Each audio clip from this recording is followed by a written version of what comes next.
वज़ीर-ए-आज़म के खिलाफ तहरीक अदम एतमाद पर वोटिंग आज होगी। कौमी असम्बली का इजलास सुबह 10:30 बजे तलब। डिप्टी स्पीकर कासिम खान सूरी के खिलाफ भी अदम एतमाद की तहरीक जमा।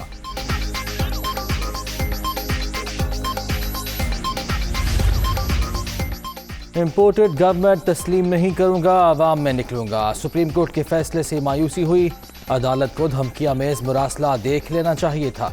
वज़ीर-ए-आज़म का खिताब, मुखालिफिन को इलेक्शन का चैलेंज। इतवार को एहतजाज की कॉल भी दे दी।